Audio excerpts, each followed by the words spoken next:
Evening. Right, today's conversation is Read the Small Print, where we're going to be unearthing the finer details and hear from industry professionals about the key roles when it comes to signing an artist. So we're going to kind of unpack the importance of knowing your rights, how to set your own expectations, and really knowing when to ask for more, or really are you asking for enough? So our talk will continue to use the format of discussing opportunities behind the scenes and how we support peer recommendations that enable others to educate, support and bring their peers into the business. So welcome to MMF Unite. And I think we're going to actually kick off with the MMF pledge and reflection from both Paul and Annabella. Thank you, Whitney. I just wanted to say a few very short thing really, but tonight's the 10th edition of MMF Unite, and it gives me so much pride that we've, I think people know the story, but basically myself and Kwame, the incredible Kwame, who is vice chair, and I were talking like the rest of the world in the aftermath of the horror of George Floyd. And we were talking personally, and then we were talking about the MMF, and we were going, what can we do? What can we do? What can we do? As the whole, most of the civilized world was talking about moment in time. And we came up with this idea because we wanted at the MMF to have a legacy related to something awful. We wanted to have a positive legacy. And then we just came up with this idea about forming MMF Unite, which was to raise the awareness and understanding of the issues around racism and discrimination in the music industry, to discuss systemic racism, to have a forum for people to discuss, articulate their issues, their life experience, but also to then move on and talk about concrete actions and how change could occur within the music industry specifically, because that's what we're in. But obviously, hopefully, our experiences within our music environment they go into our life environment as well. So we talked about it for ages, and this is what's wonderful about the MMF. We can have our conversations and come up with things which we think are brilliant, but then we have the incredible team at the MMF with Annabella, Jane, Paul, Louisa, everybody who actually turned these ideas into reality. And then obviously they then went out and got a wonderful team of people together so I can sit here on the 10th one and go, we've had 10, bring on the next 10, bring on the next 10. And I think when I stop being chair of the MMF, MMF Unite is always going to have a place, because there's always racism, there's always issues in the world. And so I believe it's going to be the best legacy of my chair of the MMF, because it's so meaningful and hopefully powerful, and it will affect change. So that's my view on MMF Unite. And I'm going to hand over to Annabella, who's much better, and everyone knows this, with the details and the facts, and can tell you exactly what's happened. Thanks, everyone. Thanks, have a great session. Yeah, no, obviously, Unite is doing amazing. This is session number 10, and the work that Nadu and the team, Nicole and now Whitney coming in to host, it's been really brilliant. And I think what we're trying to do is collectively share knowledge and understanding, listen to the themes that are coming up, and look at either how do we address these things as a collective or as individuals, kind of within our own lives. We also sat down with the team. Not entirely the first time, but it did make us reflect again after George Floyd's murder, to say how can we be more representative of the management community, and especially the Black management community. I think we got some amazing, very active Black managers in our community, but we're also aware there were a lot of people we weren't reaching and who weren't engaging with us. So we looked at what might we do to kind of hopefully bring people in and convince them that there's a value of being part of the collective. We introduced a trial membership, because even though it's only 50 quid a year to join the MMF if you're under 30, or 120 quid if you're over, for some people, if you don't see the value, you're not even going to fork out 120 quid. So we create these trial memberships, which Louisa's done an amazing job with. We brought in 63 new members through those, and 60 have stayed on. So they've obviously seen the value. Our overall membership, we've got a much more detailed breakdown, but We're now over 1,200 and something like 21 managers in our membership. We were 750 pre-pandemic, and our membership is now 28% managers of Black and Asian backgrounds, which is up from 18% in 2020. I think with women, ironically, I think we're still only 35% female. So we've increased our representation in terms of ethnicity, but not yet in terms of gender, but we're also working on that. And we've also been very aware that whilst it's about growing the representation within the membership, it's also within our kind of policy and decision-making structures. So we've done a lot looking how we can encourage people to engage with some of the policy debates we're having, and also with our board. And we've got, to be announced tomorrow, we've got 5 really amazing candidates standing for our board this year, who you'll all find out about hopefully in the newsletter tomorrow, but which also are very much will all bring really brilliant perspectives and manage such a broad range of artists, will contribute to the MMF. We're also working with the Universal's Task Force for Meaningful Change, and we've got a partnership with them. We've introduced a series of Unite scholarships, sort of in the line of Jackie Davidson's amazing thing of just spotting new talented managers and saying you've got to be part of the MMF, and I'm going to stick you on the Essentials course. Jackie's legacy, I think, has gone into those discussions with Universal, where they've then said, actually, we're going to spot the amazing management talent working with the new artists we're signing. And I know we've got Cleo's on tonight, and there are many others who are kind of brilliant managers who this has been a way to kind of hopefully working with Universal bring into the work that we do as the MMF. And we're also continuously looking at who we put forward. We're often asked to put people forward to speak at conferences or for media opportunities. And we're being really conscious with those speakers that we put forward. There's a whole load of other stuff that we're trying to do as a team. I really don't want to cut into what's going to be a really brilliant discussion tonight, but if there's anyone else on this call who wants to be more actively involved with what we do, or certainly speak at events or conferences, many of which are, well, not all, but many of which we do have paid opportunities as well, please do get in touch with Joe and Lavisa and the team. So I will hand it back to Whitney. I'm just really looking forward to the discussion tonight. Thank you. Okay, right. So let's get into it. We have 2 brilliant lawyers on the call at the moment. I will allow each of them to introduce themselves. I think this is super exciting because I think there's often a barrier to access when it comes to like knowledge about law, or you don't necessarily have a relationship with a lawyer until you actually need one.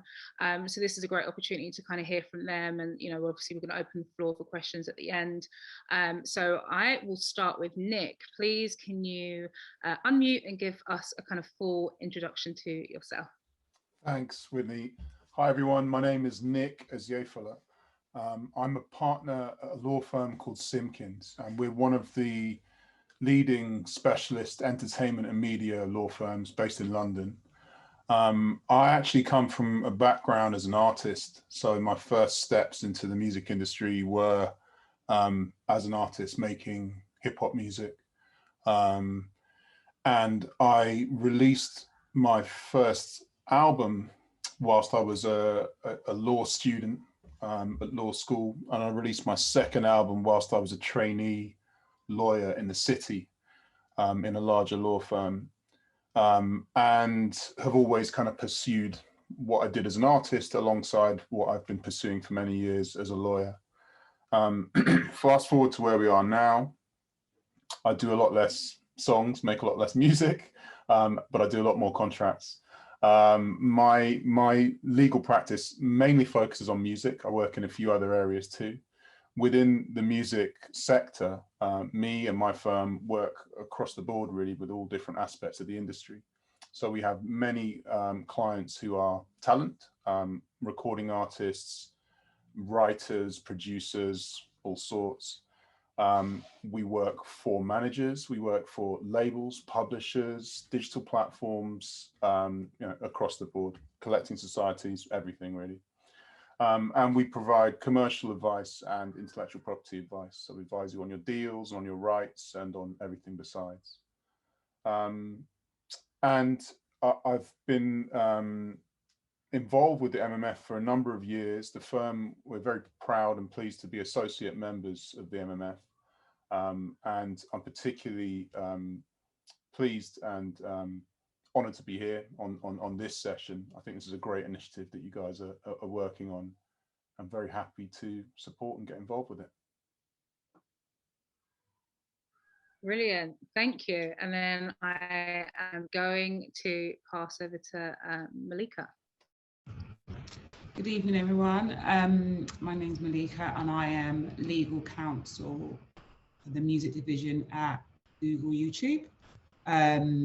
Prior to this, I was at Cobalt Music for 8.5 years. I've been a lawyer for over 10 years, but I've worked in the music industry for nearly 20. I also sit with the lovely Kwame. I'm a trustee as part of the Brit Trust. And I set up the UK Black Music Lawyers Network 3 years ago, specifically to address the problem of the lack of colour, or specifically lack of Black lawyers within the music sphere of the legal industry. And I've been running that network for 3 years, and that network is primarily there for any young Black person or older Black person who wants to become a music lawyer, that there is a network in terms of support, in terms of helping finding those jobs, helping people prepare for interviews, and giving workshops as well. Nick is also part of that network as well. And he has given talks on management agreements and merchandising to this particular network as well. So that's kind of what the network does. Yeah, that's me in a nutshell, really. Brilliant, thank you. So we may have an additional guest that might pop in a little bit later. So for now, let's just get on and into today's topics and discussions. So. First question that we kind of want to jump straight into, obviously it's the MMF, so we've got a lot of managers on the call. Really, I guess, kind of when we were putting this topic together, one of the first kind of questions that came up was like, at what point, does the artist seek, legal advice if they're having conversations or chats with A&Rs, for example, that appear to be interested in signing them. Ultimately, the manager can take that conversation up until a certain point. But when do they kind of, I guess, get the big guns in and move into, getting legal counsel across some of these conversations? Can I throw that one to you, Malika? She just last spoke. You are muted though. Yeah, sorry, long day.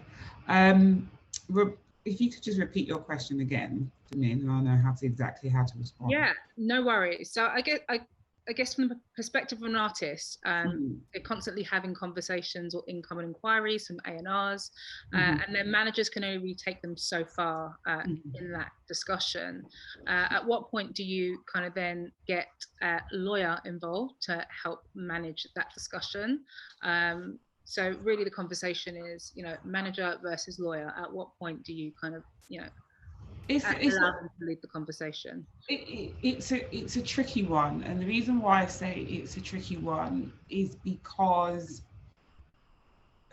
not all conversations will end in something fruitful, and not all conversations about deals will end in something fruitful. And there is no, I can't say, you have this formula and then you go, right, okay, that's when to engage a lawyer, because it doesn't always quite work that way, unfortunately. I mean, I've always worked in-house as opposed to private practice like Nick. And sometimes you can get people who engage lawyers right early on in the outset and spend money and nothing necessarily happens. I think when you may want to start looking at engaging lawyers is when a document comes in front of you. I think that's the first thing. Not to say that all documents warrant a lawyer, but I think if you ask me whether or not do you get lawyers involved when you're just, conversing, I probably would say no, because conversations happen every day, all day within the music industry. When I would say you may want to think about getting a lawyer involved is when somebody puts a contract in front of you and says, right, okay, we'd like you to sign this.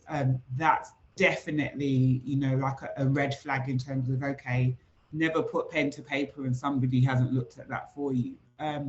If you are a manager who, so I know quite a few managers who they're not necessarily practicing lawyers, but they've got a very good command of the types of terms that you would find in agreements. And they can sometimes give you quite a good steer as to whether or not this is something that they may be able to give you some preliminary advice on, they may not. But I think the more seasoned the manager that you have, the more likely they would have come across that particular type of contract or deal, firstly. And secondly, I would also say if you do get those particular contracts in front of you, one thing I would definitely advise people to do is do not Google stuff, do not search stuff on the internet, because not everything that comes up is correct. Not every piece of information that comes up is factual. Everybody's situation is very, very different. The reason why artist A signs a contract is very different from the reason why artist B signs a contract. So I would definitely say if the document is put in front of you, then yes, then I would look to start engaging a lawyer at that point. Thank you. Yeah, that makes complete sense.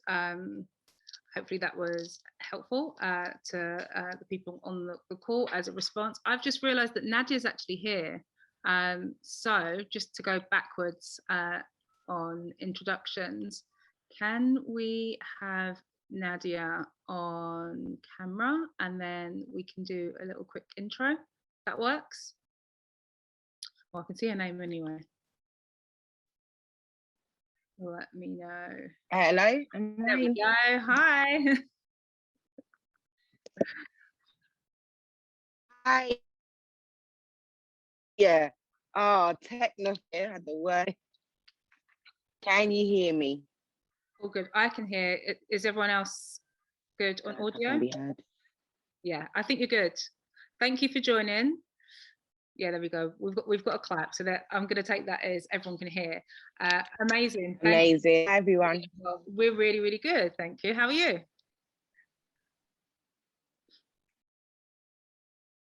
I'm good. Thank you. Just come from some dance rehearsals from one extreme to another. Yeah. All good.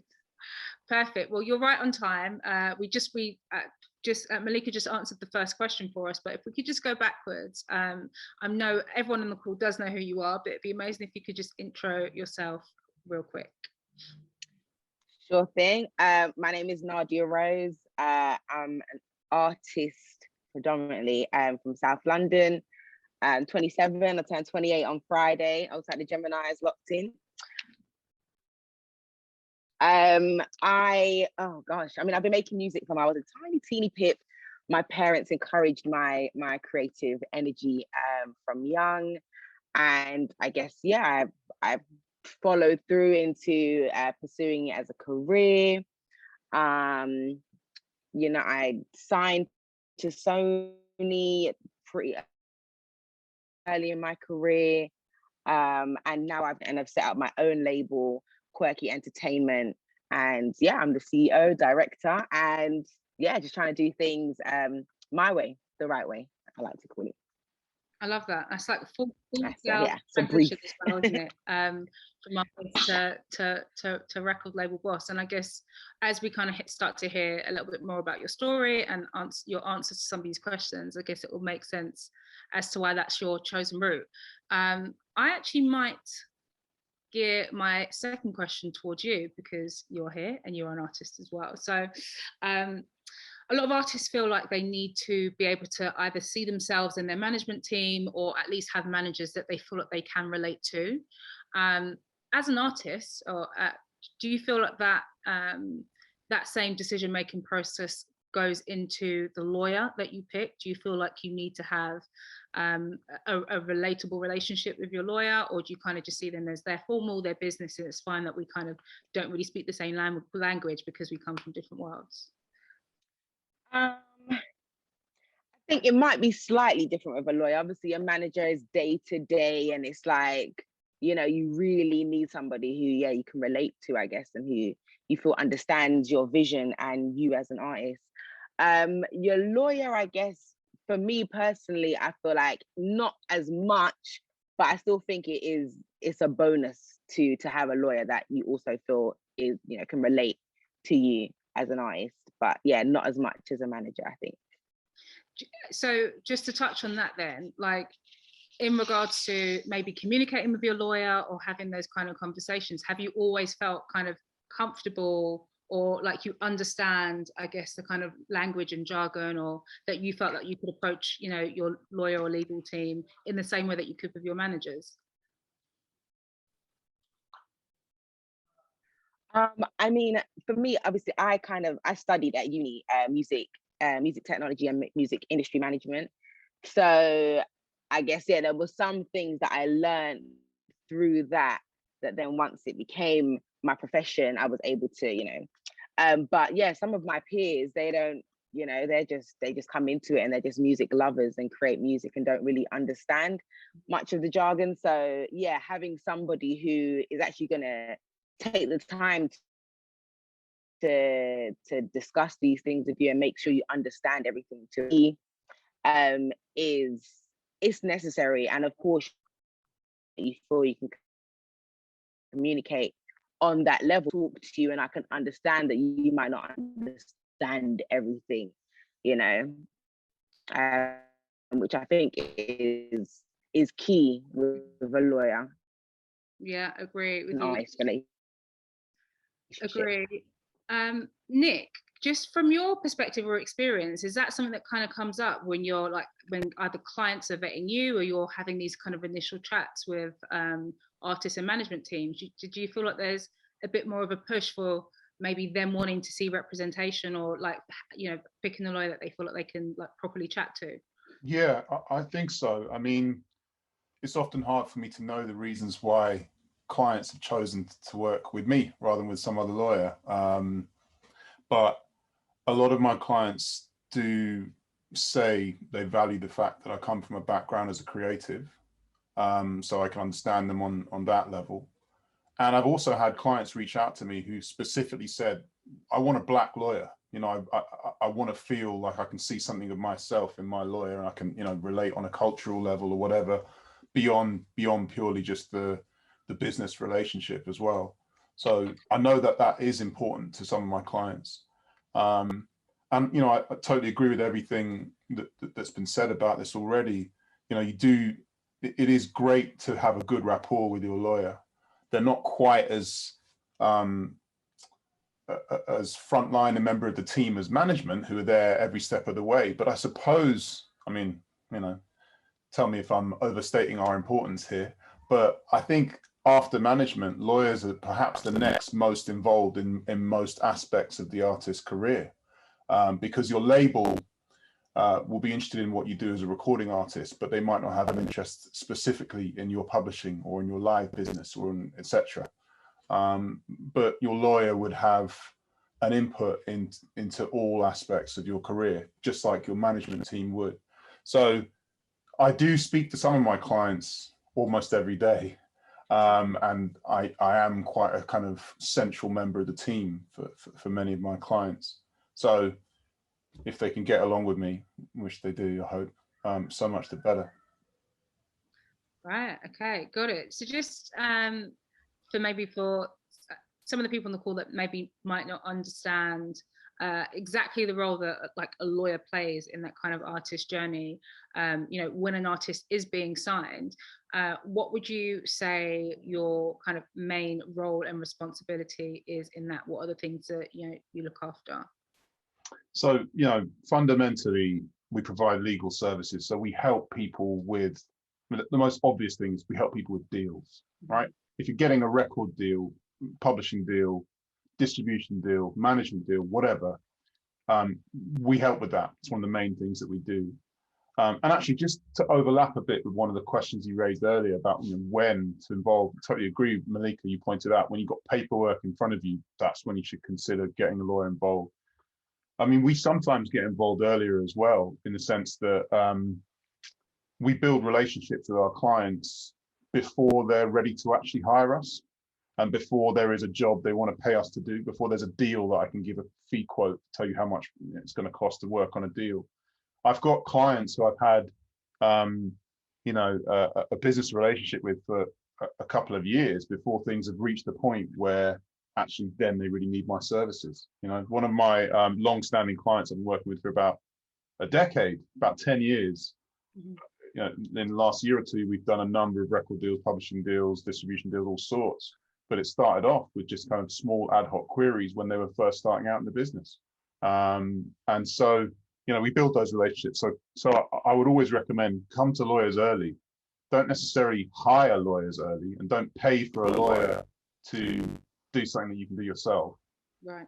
But also, don't do something yourself that you need a lawyer to do, basically. And your lawyer will help you understand where that line is drawn. I sometimes tell clients, don't hire me to do this, because if I spend the time working on this and we charge for our time, then you're going to spend more money on the legal fees than this deal is worth. So don't hire me to do this one. Wait till the next thing. And I might, if I can, if there's time, just say, just watch out for this main thing that's really important, and good luck. And then they'll come back when it's the situation where they do need our input. Okay. This actually might be another question directly for you, Nick, just given the work that you guys do at Simpkins. If you are having a conversation with an independent artist versus a signed artist, differences that you're looking for by way of the agreement, for example, if they're going to a distribution company, or if an artist is taking a major label deal, what are the kind of key differences in those agreements? So do you mean the differences between the kind of record deal that an independent artist might do versus the kind that a major artist might do? Is that what you mean by that? Yeah, to be specific then, for example, if an artist is coming to you and saying, I am talking to The Orchard, or I'm talking to ADA, versus them saying I'm in conversation with Atlantic or RCA, for example, kind of the differences in agreements between the kind of distribution route, I guess, versus major label, because those artists would potentially consider themselves as independent. Yeah, I understand what you mean. So I mean, look, they're fundamentally two different ways of monetizing your recordings, making money out of your records, basically. And the independent route, the distribution route, involves you having ownership of the copyrights, and the kind of deal that you might do with an ADA or a Believe or those kinds of companies would potentially involve a shorter duration than some record deals might involve. It would probably involve a much bigger slice of the back end money for you as the talent under that kind of route. And it would involve potentially not quite as much upfront cash investment from the company, because of the fact that the split of the money is sort of a bit more in the favor of the artist in that kind of deal, as compared with a kind of classic major label record deal. So it's a slightly different proposition. And one of the key things to be aware of in it is that labels do a job as a label. Now, a lot of managers say, no, they don't. I'm the one that does all the work. But in theory, a label provides a particular service as a label. And that's fundamentally, marketing the record and selling the record to the public. And in a distribution situation, more of the responsibility that falls to you as the talent, because you are your own label effectively. Distribution companies assisting you and helping you. They might even provide some finance to help you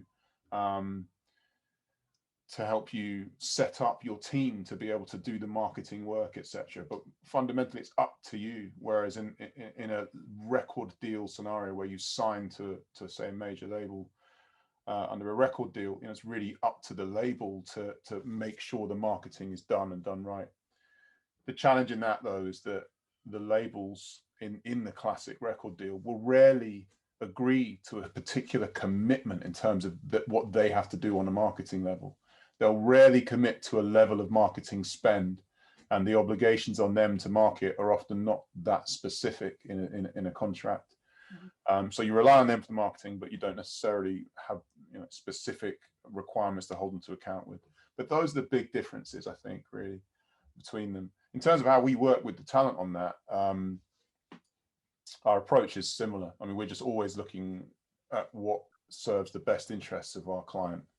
And we often advise on, clients are often saying, I'm not quite sure which route to go down for me and which type of deal to try and get. One of the main things I say about that is, you choose from the options that are actually there on the table in front of you. A lot of people spend a lot of time agonizing, oh, should I do a record deal or should I go down a distribution route? And I'll have that conversation with them, and they don't have both a record deal and a distribution deal like in their hands to choose between.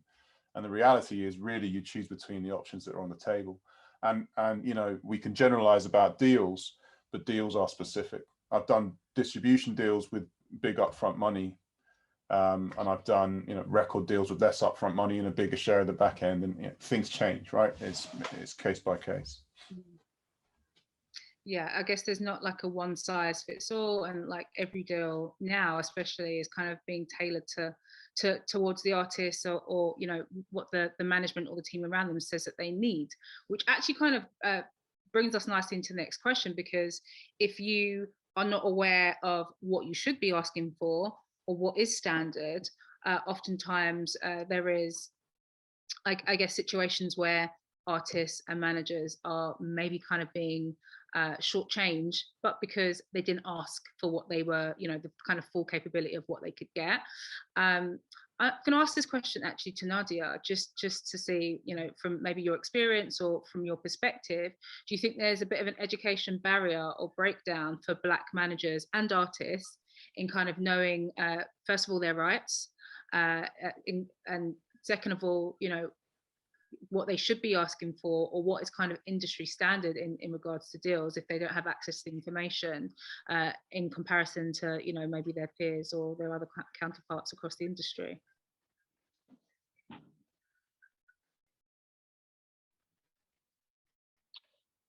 Yeah, I mean, there's probably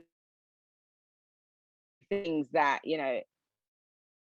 I would have learned and understood in the later years, but to me and who I've met on the journey, I would definitely say there is a lack of knowledge and understanding about the industry. A lot of people get into it, and as creatives, we just create. We don't look at this as a business initially.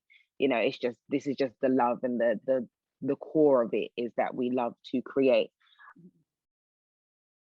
But then, of course, once it is a profession and it's your career, you have to think about it in a business mindset as well. So obviously, this fine balance, and I've found a lot of things people learn on the way once they're already in it. Once we've already been, effed over, and I've found that has been the case a lot of the time. But I think as time is going on and as more people are speaking out about their experiences, etc. I think people will understand that it is something we need to make sure that we understand first and foremost, so that we're not shortchanged, so that we're not caught up in the mess. But yeah, that's how I have seen it. That's my opinion.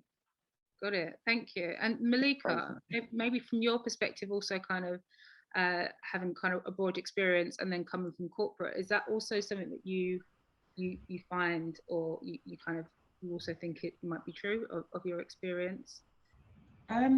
Yeah, I think there's a lot to be said. I mean, the music business is so big that one person can't know everything. music business is very much a business where you do get jack of all trades and absolute masters of none. 100% come across it all the time. So you do need people who are specialists in their field. Having said that, I would also say that it's also important for you to know sort of the top level, at least the headline of, well, this is a recording contract is this, a publishing agreement is this, a neighbouring rights agreement is this, a management agreement is this, etc., etc., etc. I think because you've got to look at the music businesses as, if you look at your house. When I'm in my house, I know, like, okay, if the tap's dripping, I know I need to get a plumber. If the electrics are out, I know I need to get an electrician.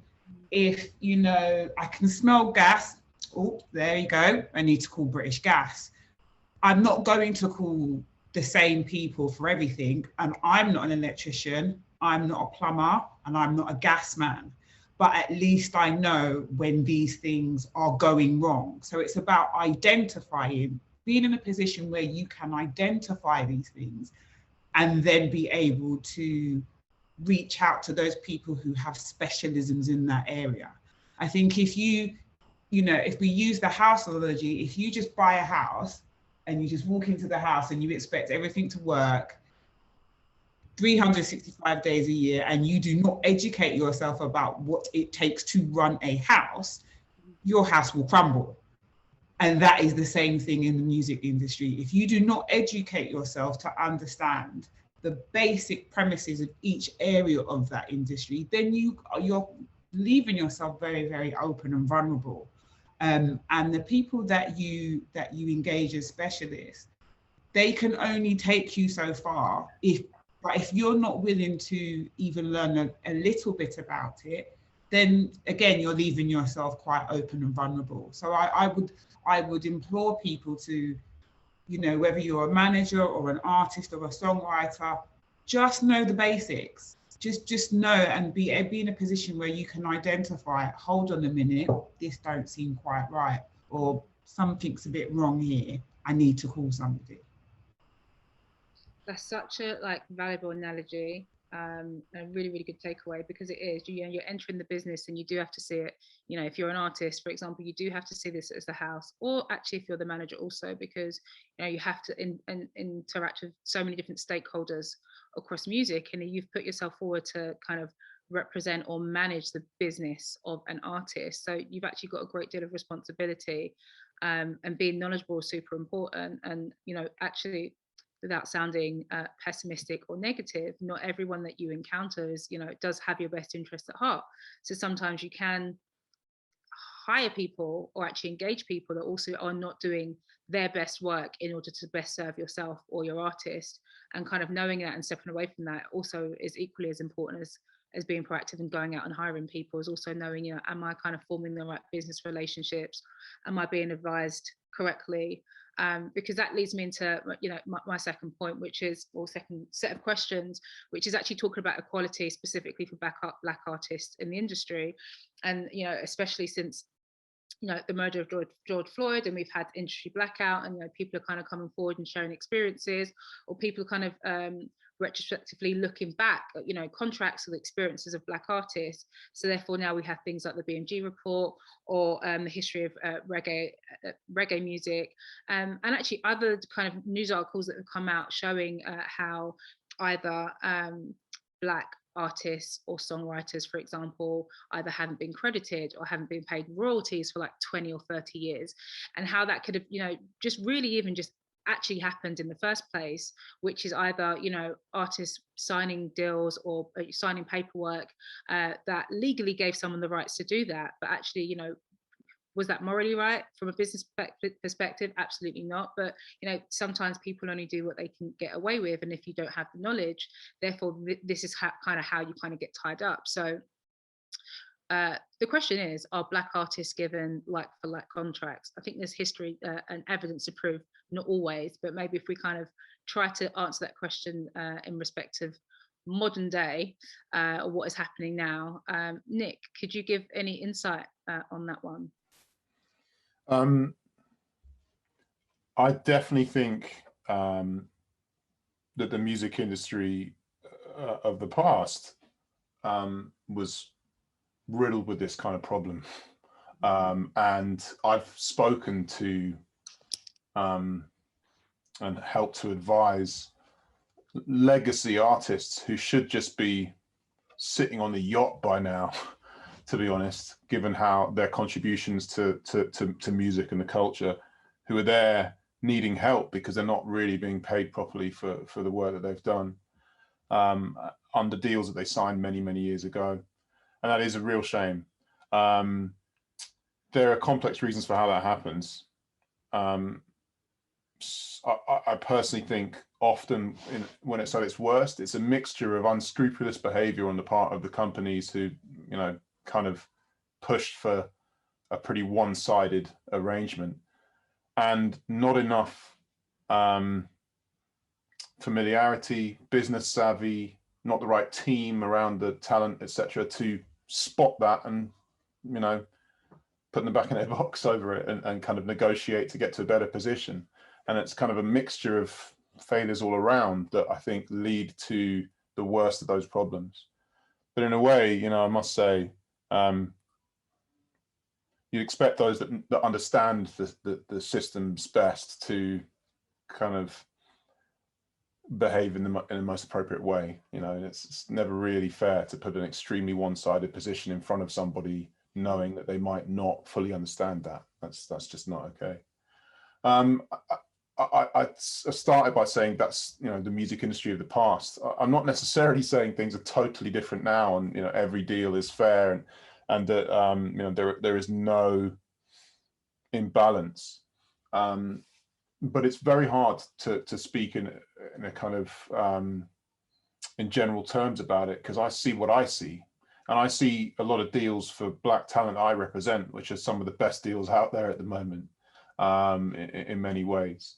But also, you know, I must say, I think that when it comes to certain kinds of deals and the kind of real level up deals that kind of take people to an extremely established position within the industry, there's less of that going on in the Black community and the Black talent community. And what I'm talking about, for example, is big JV type deals where companies are really getting behind Black businesses and Black owned businesses and Black talent, and empowering them to, you know, be part of the, I guess, the institution and run the music business. And there's not quite, you know, there are exceptions to what I've just said. There are some amazing JV partnerships out there with superb teams doing all sorts, and lots of companies are very actively looking at that. But there's more to, there's, I think, you know, more of a way to go with that. Yeah, I completely agree with you. Completely agree with you. I wonder if Malika or Nadia just want to add onto that point, or we can. Yeah, I can add to that point. I think we have to. I think sometimes we have to see things for what they are and be blunt about what they are. And it's very. You can't get fantastic deals if we're not represented in those rooms where those deals are being discussed. Mm-hmm. And where in those rooms where the relevant people are discussing those deals, right? So historically, you will look at the music industry, and Black people have tended to be on the TV. So we tend to be the face. So we are the talent, and there's a plethora of Black people who are on the TV. But then when you walk through the doors of most corporations, historically, once you get past the talent floor, so let's say the A&R floor, as you go up the elevator, floor 5, floor 6, floor 7, floor 8, floor 9, etc., etc. As the elevator keeps going up, the demographic of that floor gets whiter and whiter and whiter are more male, and more male, and more male. And as you're going up the elevator, those are the floors that make the decisions on who gets the £5 deal and who gets the £5 million deal. So unless we are represented in finance, in marketing, in legal, in business development, in even the tech department, unless there is more Black people within all of those departments, then it becomes a bit more difficult to ensure that there are fairer deals. Because when I come from an in-house background. So, when deals are being discussed, they're not just going, oh, we think that this person looks great. There's so many different factors that are going into play as to why somebody gets 5K as opposed to 500K. And many different departments are feeding into that decision. So I don't think it's just easy to say, well, that, whether we're getting worse or better deals. I think it's a much, much, much bigger issue than that. I think once you start to see a better representation, because you cannot tell me that you can't find Black accountants, you cannot tell me that you can't find Black lawyers. There's 2 Black lawyers sitting on this call. You can't tell me that you can't find Black management. You can't tell me that you can't find Black people in marketing or, tech, business development, etc. Because these are all people that will have an influence as to how you even package that person. Mm-hmm. I can walk into a room and I can be sitting in a room with A&R, with even, the head of finance and blah, blah, blah. And someone can say, right, okay, well, I think this person only deserves 5K. But if I'm in the room as a Black lawyer, I can say, well, in actual fact, hold on a minute, this person deserves 50 because they are known in this area, they're known in this community, they do this, they do that, because I'm a Black person who understands that experience. I understand what it's like to be a Black woman within a certain sphere. Then if my voice can be heard, I can then potentially be that person who then encourages that particular finance person and go, I don't think 5K is enough. It's because we don't have enough Black people in these rooms championing other Black artists. We only have them in A&R and we only have them in marketing. Well, that's not enough. We need them in the rooms where the people are actually dishing out the pound notes. So true. And actually, I feel like it almost hasn't mattered what the topic of these chats have been. This is still a consistent comment, really, about underrepresentation of us, across the industry. Even if we do think that there's loads of people at X label, because look at the A&R department. It's like, well, actually, no, that's just one department. Well, there's loads in marketing or what have you. But sometimes there's that illusion. But ultimately, where it also really matters, there still is not that diversity when it comes to staff, and actually just diversity of thought in general. So yeah, that's a super valid point. Nadia, I'm going to ask you, just again from your perspective, then kind of touching on the points that Malika and Nick have made. Do you think that Black genres or Black music is more exploited than others? I mean, I guess for me, I just have to echo what both Nick and Malika have said, that representation matters, and there is a bunch of factors, of course. Like, yeah, if you're like, for me personally, I didn't have my team set up correctly, so there wasn't the people that should have been fighting for me in my corner and XYZ. They wasn't there.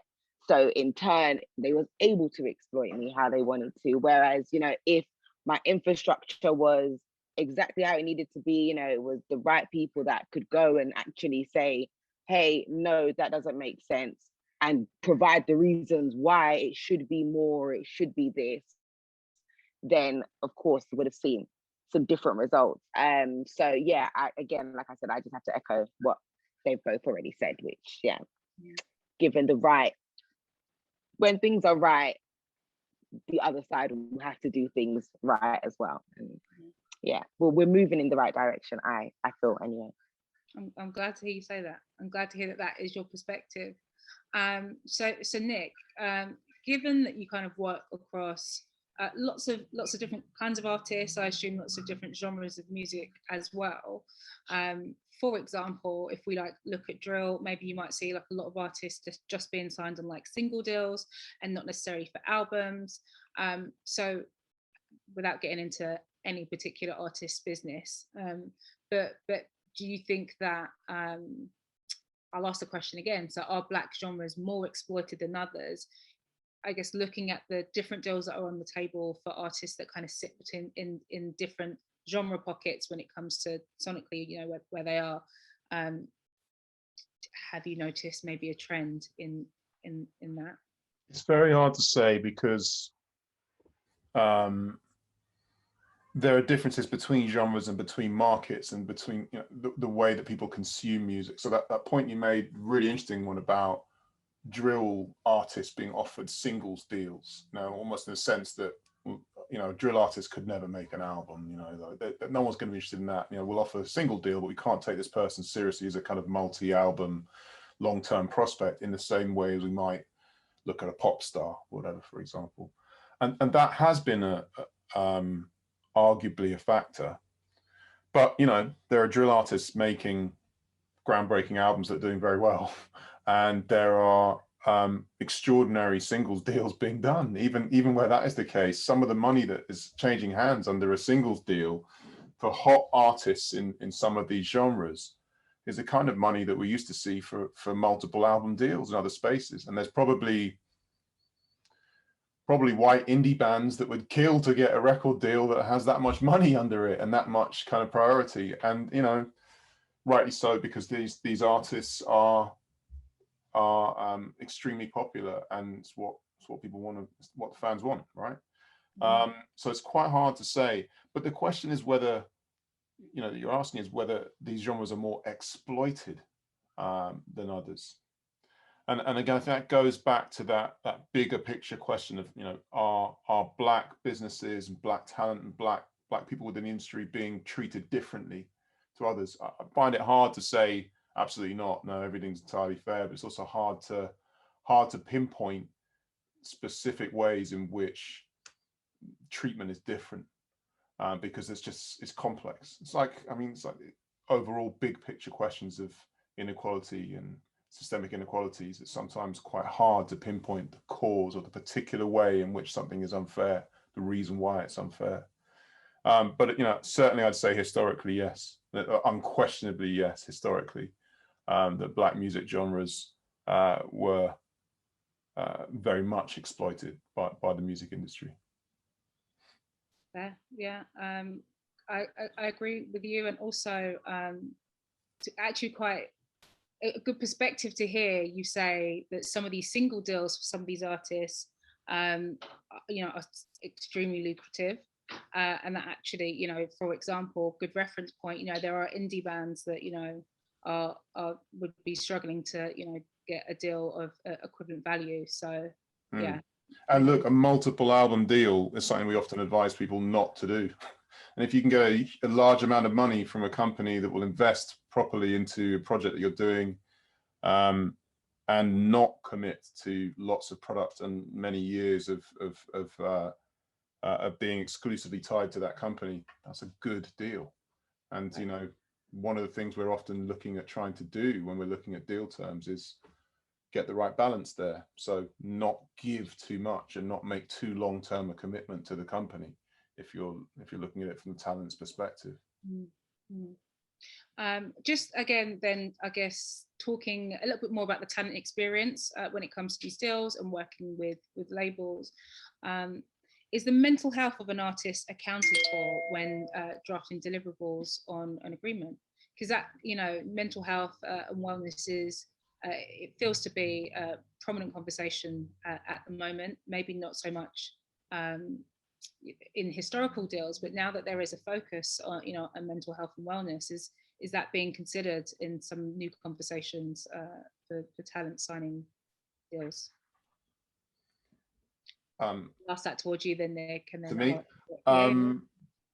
Not that I've seen, and not that I've seen directly addressed. You know, I don't want to do a disservice to any labels, publishers, etc., who might be thinking a lot about this stuff, but I've not had a lot of conversations about this when doing deals. I've not seen provisions in contracts that specifically address this. The only exception to that that does spring to mind actually is in the context of kind of TV talent show music deals, where, you know, X Factor and those kind of things, where there's an extremely broad sweep of rights that the company might be getting. And I think historically there was a big issue around Susan Boyle and some of the other shows actually, you know, where there was seen to be, you know, people exploiting mental health vulnerabilities of people in the context of a really high pressure environment of this kind of show.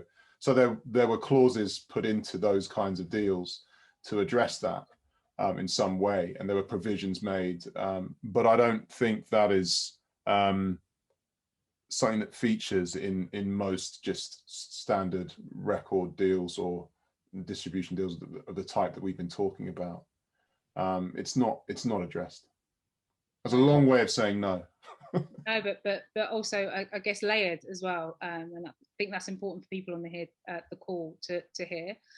So then, with that said, then, like Malika, I'll get your perspective. You know, is that something that you think that, you know, companies, corporates, labels, etc., should be, you know, factoring in that, you know, mental health of, you know, the talent that they are engaging? I think mental health should be factored in everyone's life and on an everyday basis. Like Nick said, you know, my time when I was at Cobalt, I never, you know, I don't recall anything being specifically written, but when I would have those conversations with A&R, there were times there may have been a few songwriters who took some time off because just the pressure was just a bit too much. And this is where, again, you know, and Nadia, you know, she you know, hit the nail right on the head. Your core team is the most important decision you can make, because it's your core team who will be the ones who will then go and tell the record label she needs time out, or it will be your core team who will go and tell the publisher she's not in a good place at the moment, she can't write nothing, can we just pause?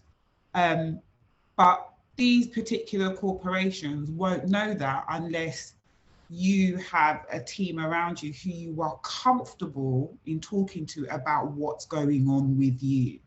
You know, even when I think about it just from a pure, sometimes you've got to look at the industry as well as like employee, employer.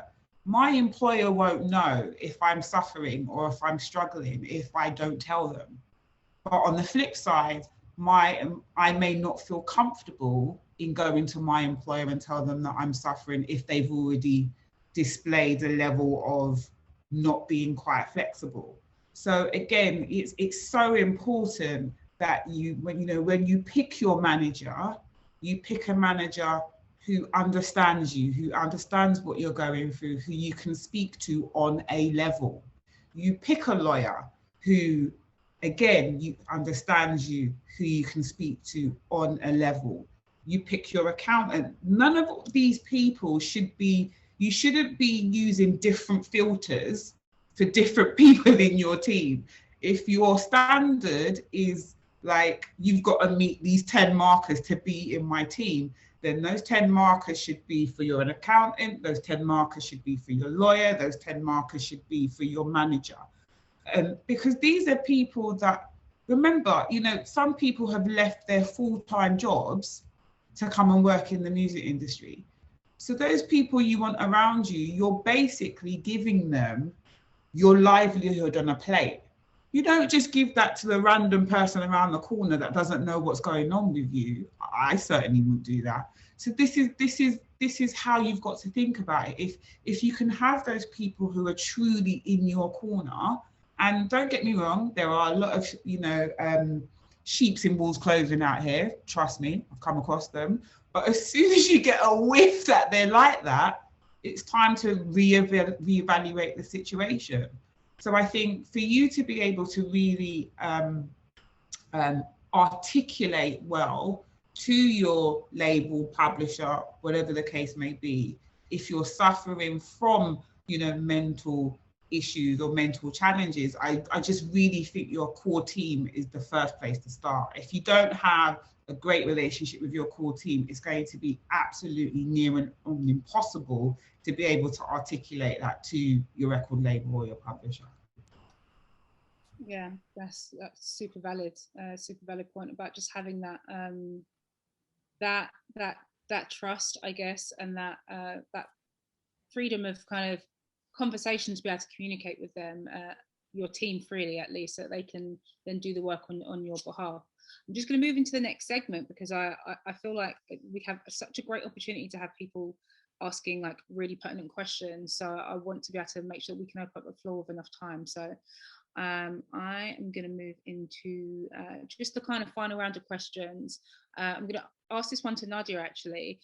When you were signing your initial deal and then now kind of moving into the kind of new business ventures that you have embarked on, what support have you had when signing agreements back then, and then obviously now with your new label, etc.? Like, what support do you have to help you through or guide you through that process? Oh, well, I mean, I've got my lawyer, of course. I've got my management team, and I've got publishers who I'm just sub-publishing via. And yeah, I mean, I've got my people around me. I've got my family as well, which is super important to me, because slightly touching on the mental health thing, yeah, just being able to do anything, like Malika said, in any, whether it's in the music industry, it's in a completely different industry, it's just on a day-to-day, mental health is super important. So yeah, going from just doing, you know, artist stuff, creating and kind of conversing with my management team and my lawyer every now and then, and, you know, mostly creating, going away from that and having to focus on more admin-based stuff and really understanding the business and taking my experience from Sony and knowing what didn't work for me personally, and knowing, you know, the people that I want to sign, I want to have a safe space for them. I want to do things the way I would have liked them done there. And yeah, just taking all of those things on board. I mean, it takes a toll because I have to think about the trauma and the things that I didn't enjoy, but it's to obviously get to a place where I flip down its head and make sure that I'm, like I said, creating this safe space and doing things how I feel like relatable artists will feel comfortable and enjoy the experience being signed to my label. So yeah. Sick. All right, well, I can't wait to kind of see that all launch and find out more information about that. This next question, actually, Malika, you are so well placed to answer this question, which is, where can we find more Black lawyers? So you've obviously done a great deal of work in that space, so kind of a great segue into talking about that. So as I said before, when we started this conversation, I set up the UK Black Music Lawyers Network 3 years ago, and the reason why I set this up was because at my time, as I said, at Coble, I've come across so many lovely lawyers, don't get me wrong, many great, fantastic lawyers out there. In fact, I know Nadia's one. We're good friends. And there are a lot of good lawyers out there, but I think for me, I was just a little bit tired of coming across Black talent across my desk and then looking at the people in their team and there was nobody that was Black. I was like, there's a little bit of a disconnect here. So I set up this network, and it's on LinkedIn. As I said, Nick is part of this network as well. And I basically set up this network so that, number one, if somebody wanted to find a Black lawyer, there's plenty in the group. Number two, if you wanted to become a lawyer, there's other people in which you can bounce off.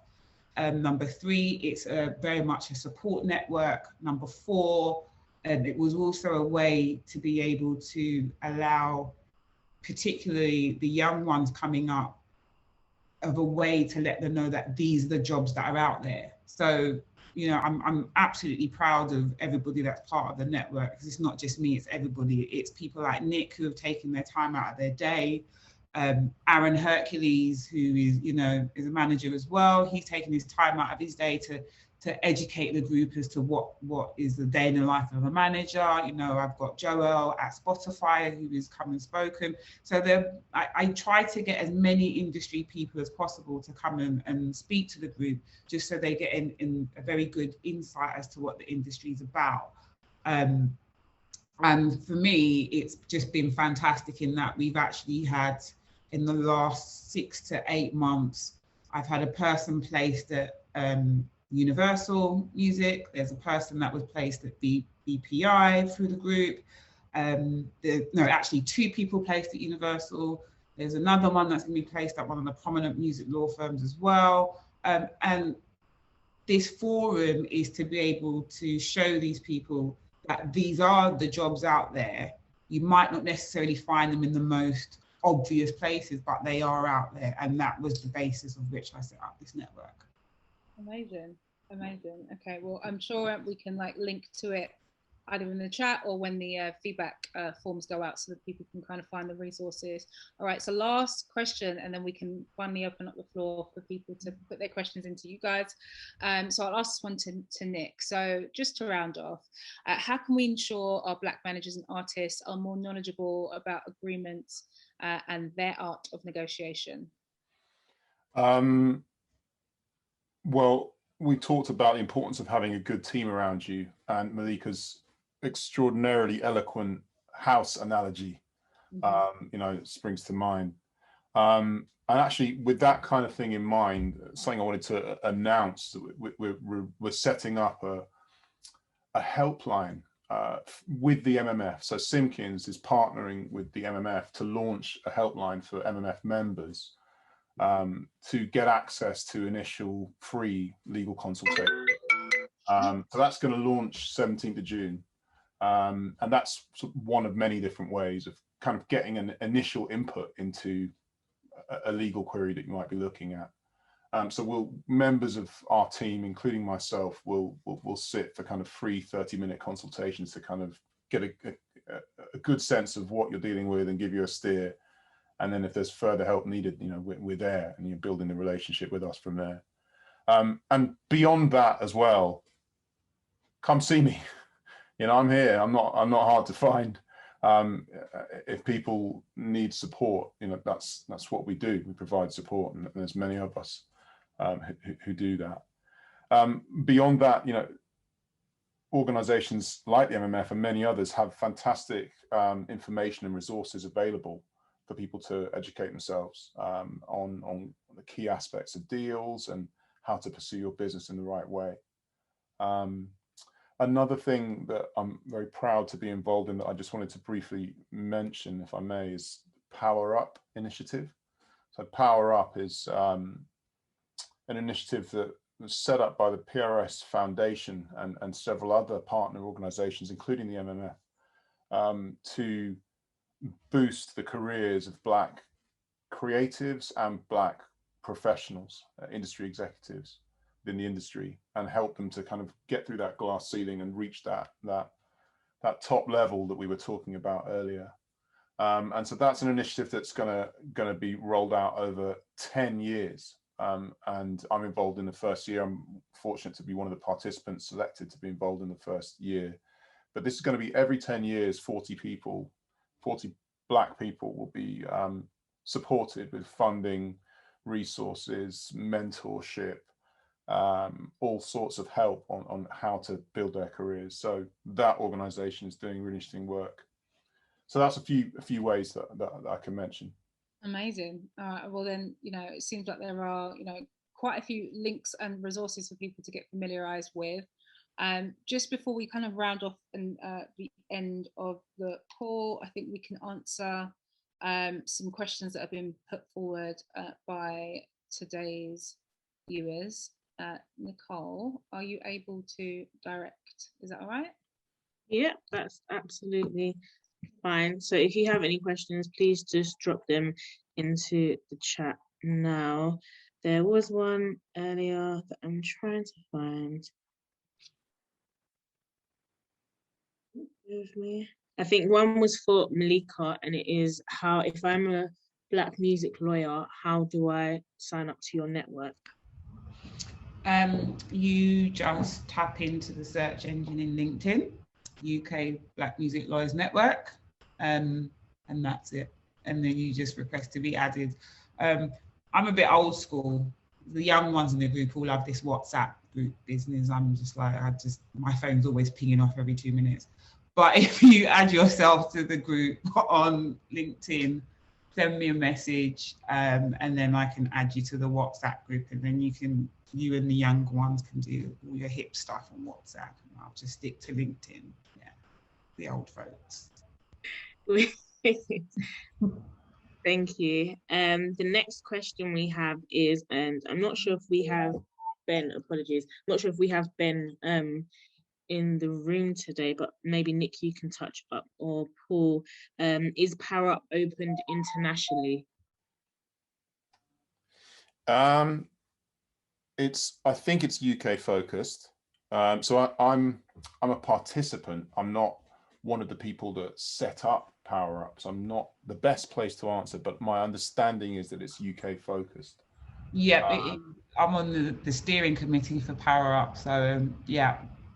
It is UK focused, but I think the applications have closed for this round. I think there will be a next round. Cool, wicked, thank you. And I think that's it for all questions. I think we've been given a lot of information and insight. And yeah, like Paul says within the chat, to keep following the MMF newsletter, so we can find out the announcement for the helpline in partnership with Simpkins and MMF together. And if anyone's got any other questions, please drop it in the chat or raise your hand. If not, we will hand back over to Whitney to wrap up this evening for us. Oh, yeah. All right. Okay. I wouldn't be able to see if someone has raised their hand, but No. Let's wrap up. Okay, cool. Well, thank you so much, first of all, Nadia, Malika, and Nick, for your time and just imparting some wisdom and knowledge on everyone today. I feel like there's been loads to digest and lots to kind of like take away and think about, from whether you are an artist or from a management perspective. So definitely some good nuggets of information there, and some links that surely people should be checking out if they want to kind of further their knowledge on this topic. So the next event is going to be the 13th of July, and the topic and the speakers will be announced soon. So yeah, as the guys have flagged, please do sign up to the MMF mailing list. And then there's also a feedback form. The team want to hear your thoughts on not only how you feel today went, but also what we'd like to see from future sessions. So please do make sure you fill that out. That's it. Good night, guys. I say good night. It's only 7:15. The sun is still shining, so get outside and and enjoy the rest of your evening if you can do. Thank you all for joining. Thank you, Whitney. No worries, guys. All right, see you all later. Thank you. Bye-bye. Thanks, everyone. Thank you, everyone. Really great.